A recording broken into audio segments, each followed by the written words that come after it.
Hello friends. आज हम relation find करेंगे torque you and angular momentum के बीच में। तो क्या रिलेशन होता है वो हम आज जानेंगे। तो चलिए स्टार्ट करते हैं।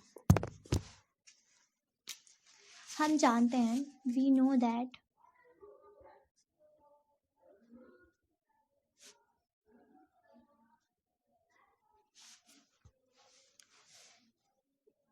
J equal R cross P. तो हमें ये फॉर्मूला अच्छे से पता है, ये एंगुलर मोमेंटम का फॉर्मूला है। ये हमारा पोजीशन वेक्टर होता है और ये हमारा लीनियर मोमेंटम होता है। तो ये हमें फॉर्मूला जो है वो पता है, तो हम इसी की हेल्प से रिलेशन फाइंड करेंगे टॉर्क और एंगुलर मोमेंटम के बीच में। तो अब हम क्या करेंगे, हम दोनों तरफ डिफ्रेंशिएट कर देंगे विद रिस्पेक्ट टू टी। हम टी के रिस्पेक्ट में दोनों साइड क्या करेंगे, अवकलन करेंगे, डिफ्रेंशिएशन कर देंगे। तो चलिए लिखते हैं डिफ्रेंशिएट बोथ साइड्स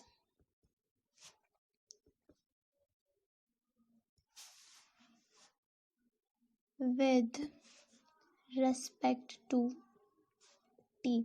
तो हम क्या करेंगे, अब टी के रेस्पेक्ट में दोनों साइड डिफ्रेंशिएट कर देंगे। तो यहाँ पर क्या हो जाएगा, D J over D T.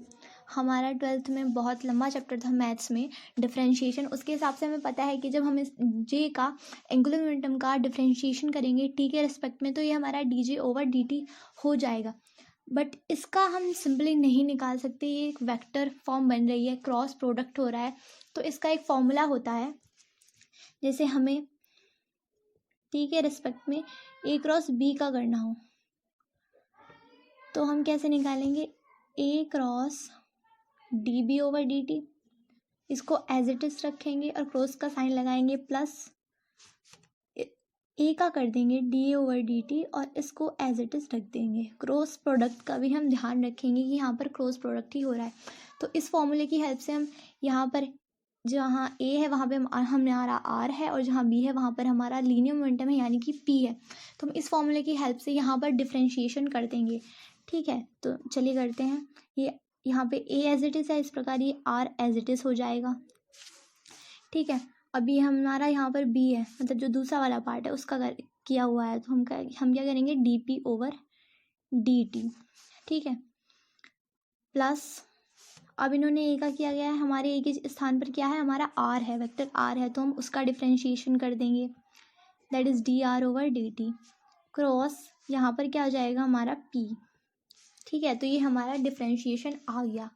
ठीक है, हमें एक और फॉर्मूला पता है, D P over D T क्या होगा, सोचिए क्या होगा, हमारा यहाँ पर आएगा एफ। ठीक है, ये फॉर्मूला हमने पढ़ा है, न्यूटन का सेकेंड लॉ आपको याद आ गया हो गया।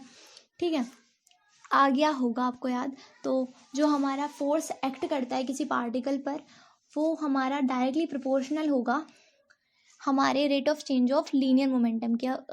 वहाँ पे एक कांस्टेंट भी आता है, एफ इजिकल्स टू के D P over D T. जब प्रोपोर्शनलिटी का साइन हटता है तो यहाँ पर के इजिकल्स टू 1 मान लें तो हमारा यही आ जाएगा। ठीक है, तो ये हमारा आ गया। तो हम यहाँ पर एफ लिख सकते हैं। ठीक है, तो हम लिखेंगे D J over D T is equals to R cross F plus, ये हमारा लीनियर मोमेंटम है। लीनियर मोमेंटम का जो फॉर्मूला होता है वो होता है P is equals to M V. ये भी भली भांति से आपको पता होगा। ठीक है, और D R over D T क्या है, ये है पोजीशन वेक्टर। पोजीशन वेक्टर का डिफ्रेंशिएशन वो भी टाइम के रिस्पेक्ट में। तो ये क्या होगा, ये होगा डिस्प्लेसमेंट अपॉन टाइम, हम इसको कह सकते हैं। और डिस्प्लेसमेंट अपॉन टाइम हमारा यहाँ पर क्या आ जाएगा, हमारा यहाँ पर आ जाएगा डिस्प्लेसमेंट और डिस्टेंस। ठीक है, यहाँ पे हमारा ये वेग का, हमारी वेलोसिटी का ये फॉर्मूला बन रहा है, D R over D T. तो यहाँ पर हम वेग, जो हमारी वेलोसिटी होती है उसका फॉर्मूला बनकर आ रहा है। तो हम यहाँ पर वेक्टर वी लिख देंगे क्रॉस, यहाँ पर हम लीनियर मोमेंटम का लिख देंगे जो कि है एम वी। ठीक है, अब किसी भी वेक्टर का उसी के साथ अगर हम क्रॉस प्रोडक्ट करते हैं तो वो हमें पता है ज़ीरो होता है। ठीक है, क्योंकि वी क्रॉस वी में अगर हमारा आता क्या है, sine theta. Sine theta angle ही नहीं बनेगा, कोई लाइन परपेंडिकुलर हो जाएगी, इधर है वी, है ना, वी इधर ही है। ठीक है, तो वी के साथ वी का वी से ही क्रॉस प्रोडक्ट करेंगे तो साइन ज़ीरो हो जाएगा। एंगल इनका कितना बन रहा है, zero, there is no angle. तो मतलब हमारा एंगल जो है वो ज़ीरो है। और ज़ीरो है तो साइन ज़ीरो क्या होता है, ज़ीरो। तो ये जो हमारा पूरा आएगा ये ज़ीरो हो जाएगा, ठीक है। तो बचेगा क्या, डी जे और D T is equals to R cross F. अब हमें ये भी पता है कि ये क्या है, ये फॉर्मूला है टॉर्क्यू का, ठीक है। टॉर्क्यू का फॉर्मूला है, ये हम डायरेक्ट लिख देते हैं, D J over D T tau, that is हम आवर टॉर्क्यू। तो ये हमारा रिलेशन निकल के आ गया। इसमें हमने बहुत सारे फॉर्मूले यूज़ किए, वो यहाँ पर लिखे भी हुए हैं, और आपको पहले से जो पीछे के चैप्टर्स चल रहे हैं उनसे पता भी होगा ये फॉर्मूले वहीं के हैं, कोई नए नहीं है, ठीक है। तो ये हमारा रिलेशन निकल कर आ गया एंगुलर मोमेंटम एंड टॉर्क्यू के बीच में, ठीक है। अब थोड़ी सी लैंग्वेज लिखना चाहें तो हम लिख सकते हैं जो the torque acting on the particle, वो किसके इक्वल आ रहा है, मतलब जो टॉर्क्यू एक्ट कर रहा है पार्टिकल पे वो किसके इक्वल आ रहा है, is equal to the rate of change of angular momentum. Angular momentum में जो चेंज हो रहा है उसके इक्वल हमारा जो टॉर्क्यू है वो आ रहा है। तो हम लिख सकते हैं इस बात को, when a particle is equal to the time rate of change of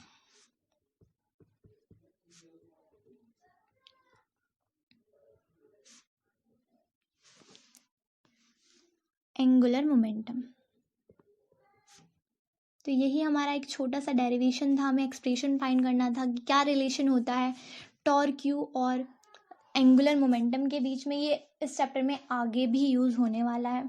और ये इक्वेशन जो हमारी वो तभी वैलिड होगी जब ओरिजिन जो है, जो मूल बिंदु होता है वो टॉर्क्यू का और एंगुलर मोमेंटम का सेम हो। मतलब जैसे ये कोई कोऑर्डिनेट एक्सिस अगर हम बना लें तो यहाँ पे हमारे सपोज कोई पार्टिकल पी है, उसका जो एंगुलर मोमेंटम जे है उस पर लग रहा है और टॉर्क्यू उस पर एक्ट कर रहा है ये। तो इनका जो ओरिजिन आएगा, ये सपोज वेक्टर आ रहा है जो हमारा पोजीशन वेक्टर हमने यहाँ पर लिया था, तो इनका जो ओरिजिन है वो दोनों का सेम है, एक ही कोऑर्डिनेट एक्सिस में ये सब कुछ हो रहा है। तो ये इक्वेशन तभी वैलिड होता है जब हमारा जो ओरिजिन है टॉर्क्यू का और एंगुलर मोमेंटम का वो सेम होता है। तो ये हमारा एक छोटा सा टॉपिक था, बट ये बीएससी के पॉइंट ऑफ व्यू से बहुत इंपॉर्टेंट है, तो आप इसकी तैयारी करिए। Thank you.